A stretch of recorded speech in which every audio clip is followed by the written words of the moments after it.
దేవుడికి ఇవ్వడం వల్ల నువ్వు ఒక నిబంధనలో నువ్వు విత్తుతున్నావు. దేవుడు ఒక నిబంధన చేశాడు.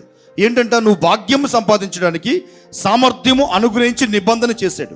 ఆ నిబంధనలో నువ్వు ఇవ్వడం వలన దేవుడు ఏం చేస్తాడంట, నీ పంటను తినివే పురుగులను ఏం చేస్తాడంట, ఆయన గద్దిస్తాడట.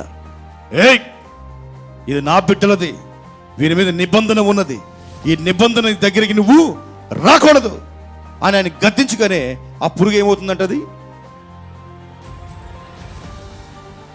అక్కడి నుంచి వెళ్ళిపోతుంది. ఒకవేళ గద్దించలేదనుకో ఏం చేయమంటారు బ్రదర్, సంపాదిస్తున్నాం కానీ చిల్లు చంచులో పోసినట్టుగా అయిపోయిందంట. హల్లెలూయా. దేవుడు నీకు కొత్త సంచులు ఇచ్చునుగాక. ఆమేన్. కొత్త సంచులు ఇచ్చునుగాక. సంపాదిస్తున్నాం కానీ మిగులుతలేదు, సంపాదిస్తున్నాం హాస్పిటల్కి అయిపోతుంది, సంపాదిస్తున్నాం కానీ ఇంకో అది ఇది ఇది ఇది